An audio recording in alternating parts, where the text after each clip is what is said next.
So there's a real mental health crisis across New York and across the country, and access to treatment is becoming more available. Yeah, it is a Mental Health Awareness Month, and Ernie Anastas joining us now with a look at the increasing number of mental health apps. So please welcome back the host of Positively America. Hey, good to be here, guys. So nice to see you. You know, I like positive stories. Yes. Of course. And you know, when you talk about mental health, you know, we can go in another direction and really talk about how difficult it is and painful, and it is.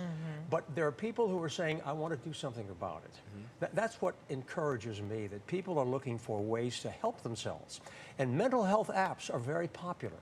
I mean, there are like 20,000 of them out there right now. And, you know, a lot of them are not approved by the FDA. Yeah. But a lot of people are saying, look, it helps me with my sleeping problem. I have anxiety. I have stress in my life. So that, you know, you go to an app and it works and helps you a little and gives you the support you need. They became very popular during the pandemic. Yeah. And now, you know, a lot of people are saying, I want to go and find a way to help myself out.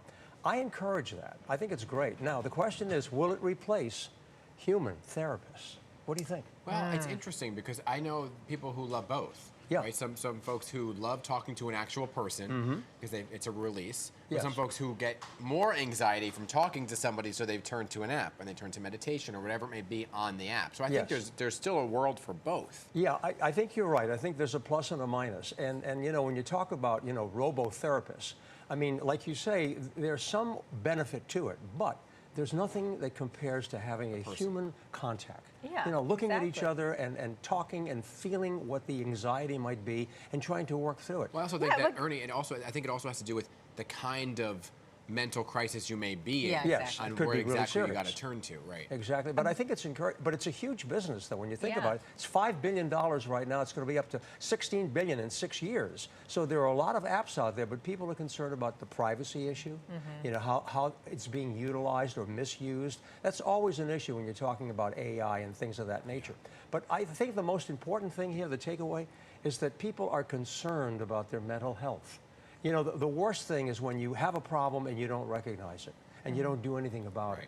So whether it happens to be a mental health app or really talking to a therapist, I think that's a great idea. No, and I think the younger that you introduce it to children especially, and to let them know that it's okay to feel different and to be able to talk about it. I mean, I have a 9-year-old who I think she might have been 6 maybe when she said she wanted to talk to someone. You know, she had these feelings that during the pandemic, and she just said, Exactly, you know, and I'd brought like it to out. talk to someone, which Yeah, it blew my mind that at just No, such I think a young that's age. great. And you know, listen, when we were growing up, we didn't have that kind of an approach, or at least I didn't.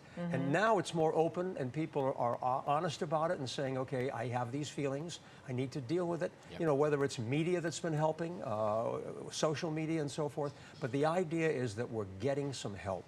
So whether it happens to be an app or a real contact with somebody, get the help you need. Improve your life. There's nothing like living better and knowing that you did something to improve your life and the lives of other people around you as well. Absolutely. Huge thing. It's a big topic, and I'm glad you're talking about it, because the Yeah. more we talk about it, the less the bad stigma goes with admitting that there may be a mental health issue that you want to address in the first place. So, Ernie, great to Head have you on. here. Let's just deal with it. Exactly. Love it. Thanks, Always a Ernie. great conversation. And I love your outfit, by the way. Well, we're going to be talking more about it with DJ here. He's great. also a stylist. Yeah. That looks great.